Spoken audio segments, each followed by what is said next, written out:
Hello කට්ටිය මාත් එක්ක රුමේනියාවේ ඉඳන් ලංකාවට ගියා වගේම ආපහු මාස දෙකකින් ලංකාවේ ඉඳන් රුමේනියාවට යන්න වීඩියෝ එක බලමු.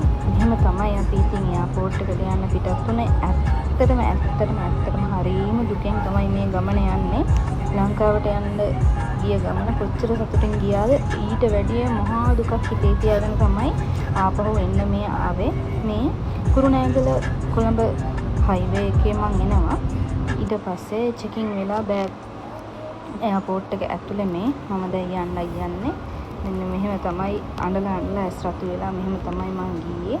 මේ ලංකාවේ එයාපෝට් එක ඇතුලේ මම බෝඩින් පාස් එකක් අරගෙන මේ ඩියුටි ෆ්‍රී එකේ චුට්ටක් ඇවිදලා මෙහෙම තමයි අපි ඇතුලට ගියේ. ඇත්තටම මට ටී මේ ගන්න ඕන වෙලා තිබ්බා අපේ මේ කම්පැනි වැඩ කරන අයට දෙන්න. ඒ වුණාට මං හොයපු જાතියේ ටී බොක්ස් එක මට හොයාගන්න බැරි වුණා. ඒ හින්දා මං අදහස් අත්තරලා දාලා ගියා. ආයෙ එන්නේ කවදද කියලා මෙතනින් හිතාගෙන යද්දි ඒ හිතට දැනෙන හැඟීම වචන වලින් විස්තර කරන්න බෑ. ඇත්තටම හරිම දුකයි. මතක් වෙනකොට දැනුත් දුකයි. ඇත්තටම හරිම ලස්සන එයාපෝට් එක අපේ රුමේනියන් එයාපෝට් එකත් එක්ක සංසන්දනය කරලා බලනකොට 100ට ලක්ෂ වාරයක් මේ අපේ ලංකාවේ එයාපෝට් එක මාරම ලස්සනයි. ඊට පස්සේ මෙන්න මෙහෙම අපි ඇතුළට ගියා. මේ ෆ්ලයිට් එක ඇතුළට මෙහෙම තමයි ඉතින් කට්ටිය ආවේ. මම යන්නේ ටර්කිෂ් එයාර්වේස්. මෙහෙම ගිහිල්ලා මේ අපේ ලංකාවේ එයාපෝට් එක චුට්ටක් වැස්ස වගේ තිබ්බා. ඒක නිසා හරියට මේ එළියේ මේ වීව් එක ගන්න බැරි වුණා. ඊට පස්සේ මේ අපි එනකොට බෑග් එකක් තිබ්බා මේ සීට් එක උඩ අර කිට් එක බෙඩ්ෂීට් එකයි මෙන්න බලමු දැන් අපි ඒ කිට් එකේ මොනවද තිබ්බේ කියලා. මම ෆෝන් එකේ ඉතින් කකුල් දෙක උඩ තියාගෙන තමයි මේක කරේ. මට ස්ටෑන්ඩ් එකක් තිබ්බේ නැහැ. තිබ්බා බෑග් එකේ. ඒක ගන්න පොඩ අමාරු නිසා මම මෙහෙම තමයි මේවා කරේ. මේ අර ඇස් වලට දාන එකක්. ඊට පස්සේ සොක්ස් දෙකක්.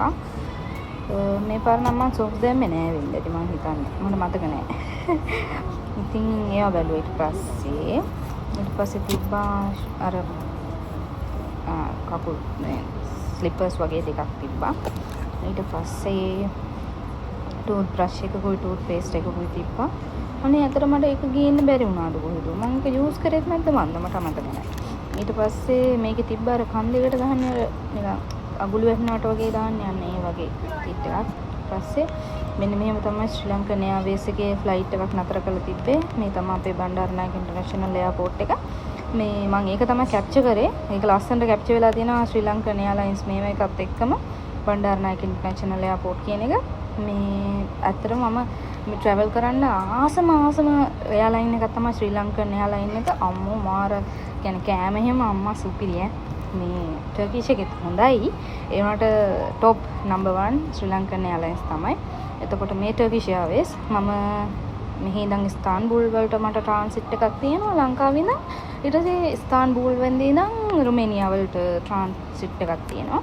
ගිය පාර මම ගියේ ඩුබායි ෆ්ලයි ඩුබායි. එතකොට ඩුබායි වල තමයි ට්‍රාන්සිට් එක තිබ්බේ. මේ පාර මට හම්බුණා ෆ්ලයිට් ටිකට් එකක් අඩු ගානකට වැඩි ප්‍රමාණයක් අරන් යන්න පුළුවන්. ඒක නිසා මම ටර්කිෂ් එයාර්වේස් තෝරගත්තා. මම ටිකටින් කරපු කම්පැනිෙන් මට ඒ ඔෆර් එක දුන්නේ. මෙහෙම තමයි දැන් මම යන්නේ දුකෙන්. බලන්න මගේ ඇස් දෙක හරි රතු වෙලා තියෙන්නේ. අඬලා. ඊට පස්සේ ඇත්තන ෆ්ලයිට් එක හරි මේ ලස්සනයි. ලොකු ෆ්ලයිට් එකක්. මම වින්ඩෝ සීට් එකක් කිල්ල ඒ වුණාට ෆ්ලයිට් එකේ වින්ඩෝ සීට් එක හරි ෂෝක් වින්ඩෝ සීට් එකක් මට දීලා තිබ්බේ. ඒකේ මොකද දන්නවද මේ මට එළිය පේන්නේ තට්ට විතරයි. ෆ්ලයිට් එකේ තට්ට විතරයි මට එළිය පේන්නේ. මේ පල්ලෙහා එහෙම බලන්න කියන්නේ පල්ලෙහා වීව් එක ගන්න බෑ. තට්ට පේන්නේ. මට උඩ වලාකුළු විතරයි බලන්න පුළුවන්. මේ ඇත්තටම මේ කාර්ය මණ්ඩලයට මම හදවතින්ම ස්තුතිවන්ත වෙනවා මේ වගේ වින්ඩෝ සීට් එකක් මට ලබා දුන්නාට. මෙන්න මෙහෙම අපේ ශ්‍රී ලංකන් කොඩිය ලෙල්ල දෙනවා මම දැක්ක. මට දුකයි ආයෙත් දුකයි. ඒත් කරන්න දෙයක් නෑ පුතා. යන්න වෙනවා. ගමන යා යුතුයි කියලා මම හිත හදාගෙන මේ යන්න ලෑස්ති වුණා. ඊට පස්සේ මම මේ අර iPhone 16 Pro Max එකේ කැපැසිටි එක චෙක් කරන්න මේ zoom කරේ. අපේ හමුදා සෙබළුන් ටිකක් ඉන්නවා මේ එතනට වෙලා බලාගෙන මම ඒගොල්ලොන් තමයි කැප්චර් කරන්න මේ try කරේ. ඒ වුණාට වතුර බින්දුවක් වැටලා ඒක හරියට කැප්චර් වෙලා නැහැ. මෙන්න මෙහෙම තමයි අපේ උනේ. යාලා මේ බලනවා මං හිතන්නේ මොනවද දන්නේ නැහැ. බලන්නේ නම් මං ඒව ගැන දන්නේ නැහැ. ඒ අර මම බැලුවේ ලංකාවේ පොඩියයි අර ආමි එකේ ඒ මේ යුනිෆෝම් එක ඇඳලා ඉන්නේ ඒ සෙට් එකයි එකට මේවා කරගන්න ෆොටෝ එකක් ගහ ගන්න ගමන් මම try කරේ. මං ඒ හිතන්නේ ඒනට ෆොටෝ එක ගහගන්න බැරුණා මට. මං හිතන්නේ තිබ්බොත් මං ඒකට ඇටච් කරන්න. බලන්න කොහොමද කැම්ම ශ්‍රී ලංකන් ආමි. පස්සේ චුට්ටක් zoom කරනකොට වඩා අවුල් ගියා. ඊට පස්සේ ආයෙ මම zoom out කරලා ආයෙ මෙහෙම කළා. ආයෙ චුට්ටක් මෙහෙම කළා. ආයෙ zoom කරන්න try කරා. ඒතර වැසි බින්දුව මට පොඩ්ඩක් බාධා කරනවා. හරියට මේව කරගන්න බැරි නෝ. එයත් මං හිතන්නේ මොකක් හරි ෆොටෝ එකක් ගන්නවා. ෆ්ලැග් එකේ ෆොටෝ එකක් ගන්නවා වෙන්නේ නැති අපේ විරෝධාර රණවිරු.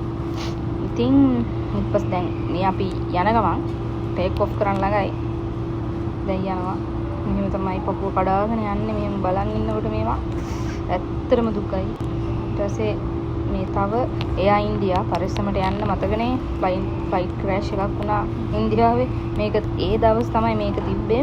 මේ මට ඒක මතක් වුණා. බුදු අම්මේ දෙසී ගන්නත් කොහෙද මැරුණානේ අර බිල්ඩින් එක හැප්පිලා. දැන් මෙන්න මෙතන තමයි පපුව ගහිලා හද ගැස්ම වෙනස් වෙලා නිකන් අනන්ත දුකක් ලැබෙන්නේ මෙන්න මෙතනදී. මෙන්න මෙහෙම ටේක් ඔෆ් කරනකොට දැනෙන ඒ වේදනාව අහෝ දෙවියනේ. ඒක ලංකාවෙන් පිට වෙන හැම වාරයකටම හැම වෙලාවෙම එකම විදිහට ඒ දුක දැනෙනවා. මට සතුටින් ලංකාවෙන් එළියට ගියපු දවසක් නම් මතක නෑ. අනේ දෙයියනේ මං ලංකාවෙන් යනවා කියලා එහෙම එකක් දැනුන්නේ නෑ. ඇත්තටම අනේ යනවනේ මම මේ රට දාලා මගේ රට දාලා මේ කොළපාට ලෝකේ දාලා මම යනවනේ කියලා. ඒක නිකන් කියාගන්න බැරි හැඟීමක්. මෙන්න මං කියවනේ මට දුන්න වින්ඩෝ සීට් එකේ මට පල්ලෙහා පේන්නේ නෑ. නිකන් තනිකර උඩ විතරයි පේන්නේ කියලා. මේ එයාලයින් එකේ කාර්ය මණ්ඩලයට හරිම ස්තුතියි. ඇත්තටම මේ වගේ වින්ඩෝ සීට් එකක් ලබා දුන්නට මේ වෙලාවේ මම මේක අවස්ථාවක් කරගන්න ඒගොල්ලන්ට ස්තුති කරන්න. හරිම ලස්සන view එකක් මට පේනවා. බොහොම ස්තුතියි ඔබ සැමට. දලදා සමිතු පිහිට මේ අපි මං කියවනේ වැස්ස කියලා මේ වලාකුළු වැහි වලාකුළු අතර යන්න තියෙන්නේ. මෙහෙම ඒ හරහා තමයි යන්න තියෙන්නේ. පයිලට් මහත්තයාට සියලු දෙවි දෙවිතාවුන් වහන්සේලාගේ පිහිටයි. අපිව පරිස්සමට එක්කන් යනකොට ඇත්තටම මේගොල්ලෝ ගොඩ ලොකු කාර්යභාරයක් කරන්නේ. ගොඩ කියන්නේ අර වැහි වලාකුළු තියෙනකොට ඒගොල්ලන්ට ෆ්ලයි කරන්නත් ගොඩක් අමාරු. ඒගොල්ලෝ ගොඩ ඊට පස්සේ ඉතින් ආසම පාට් එක කෑම බීම මේ ඇවිල්ලා වතුර දෙනවා අපිට. ඊට පස්සේ බීම මේ ෆ්ලයිට් එකේ අපිට වයින් ඔත් තිබ්බ මන් නම් දීවේ නෑ. මොකද කියන්න ඕනේ නේ. ඊට පස්සේ පොඩ ස්ක්‍රීන් එක දිහා බලාගෙන පොඩ අපි කොහෙද යන්නේ කින්ද මන්ද කොහොමද යන්නේ කියලා පොඩක් බැලුවා. මේක තමයි අපිට පෙවුනේ යන ගමන් මාර්ගය. මොකද්ද මේ කරන්නේ? දැන් යොන් කරගන්න තියෙනවා. ඊපස්සේ ෆ්ලයිට් එකේ අපි මෙහෙම යනවා. දැන් මේ යනවා මේ දිල්ලි උඩින් යනවා. මේ අපි අසල්වැසි ඉන්දියාව උඩින් අපි යනවා. මෙහෙම තමයි අපි යන්නේ. මෙහෙම ඉතින් යන්න ඕනේ අපි තව සෑහෙන දුර ප්‍රමාණයක් කිලෝමීටර් දහස් ගාණක්. මේ ඉතින් මම චුට්ටක් නිදියලා හැරලා මේ එළිය තියෙන විදිය යනවා. මේ නම් කොහේ හසුරුද දන්නේ නැහැ. ඔහේ යනවා ඉතින් නිදිනවනේ.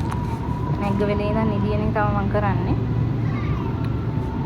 පිස්සෙක් වගේ නිදිනවා එහා පැත්තේ සීට් එකේ කවුරු හිටියත් දන්නේ නැහැ. මං හොඳට නිදි. ඊපස්සේ ඔන්න අපි දැන් තුර්කියේ ඉස්තාන්බුල් එයාපෝට් එකෙන් බහින්න යන්නේ. මේ තමයි වීව් එක ඉස්තාන්බුල් මේ ටර්කිෂ් මේ තියෙන්නේ පිටින් බහින්න ළඟයි. ඊපස්සේ මෙන්න එහෙම තමයි අපි ඒකේ ෆ්ලයිට් එකෙන් බැලලා මේ ටර්කිෂ් ආවේ මේ එයාපෝට් එක මේ ඉස්තාන්බුල්. ඒකෙත් මේ කියන්නේ ගොඩක් DC එයාපෝට් එකක්. ෆ්ලයිට්ස් ගොඩ ට්‍රාන්සිට් වෙනවා මෙහෙන්. ඒ කියන්නේ ඩුබායි තරම්ම නැති වුණත් ගොඩක් මේ ට්‍රාන්සිට් එහෙම වෙනවා මේ ඉස්තාන්බුල් එයාපෝට් එකේ. එයාපෝට් එක මාරම ලස්සනයි. මම හින ආසයි ඉස්තාන්බුල් එයාපෝට් එකට. මෙන්න එහෙම තව පුංචි යාළුවෙක් හම්බුණා අපිට මේ ඉස්තාන්බුල් එයාපෝට් එකේ. මගේ අර ඊළඟ වෙලාව වෙනකම් මම පොඩ්ඩක් මේ නතර වෙලා හිටියා. මං හිතන්නේ පැය ගානක ට්‍රාන්සිට් එකක් නිසා ටිකක් වෙලා මට ඉන්න ඕනේ වුණා. එන්න සිද්ධ වුණා මේ එයාපෝට් එකේ. ඉතින් වෙන කරන්න දෙයක් නැති හින්දා පොඩි වීඩියෝ එකක් එහෙම ගත්තා මේ ආච්චි මේ කුක්කයි එක්ක. ඊට පස්සේ දැන් ගේට් නම්බර් එක හොයාගෙන අපි මෙහෙම යන්න තියෙන්නේ. මං හිතුවා මෙතනින් තමයි ගේට් එකට යන්න තියෙන කියලා. නෑ, මෙතනින් ඇතුළට ගිහිල්ලා තව යන්න තියෙනවා. ඉතින් මේ අහසයි බිමයි පොළවයි හොයන්න බැරිය ස්තාන්බුල් එයාපෝට් එක. මේ තියෙන්නේ අපි ෆ්ලයිට් එකට අරන් යන බස් එක. ඒක ගොඩක් දුර යන්න තියෙන හින්දා අපි බස් එකක තමයි එක්කන් යන්නේ ඊළඟ ෆ්ලයිට් එකට. ඊට පස්සේ මෙන්න මෙහෙම තමයි අපි ඊළඟට ස්තාන්බුල් වල ඉඳන් රුමේනියාව බලා ගියේ. මගේ YouTube channel එක subscribe කරන්න අමතක කරන්න එපා කට්ටිය. මොකද මට රුමේනියාවේ එයාපෝට් එකෙන් බැහැලා ඇත්තටම වීඩියෝ කරගන්න කියන්නේ හිතක් තිබ්බේ නෑ. ඒක නිසා මේ අන්තිම වීඩියෝ එක ස්තාන්බුල් වල ඉඳන් රුමේනියාවට යන වීඩියෝ එක මගේ. ඉතින් තවත් අලුත් වීඩියෝ එකකින් හම්බෙමු. Thank you for watching. Bye bye.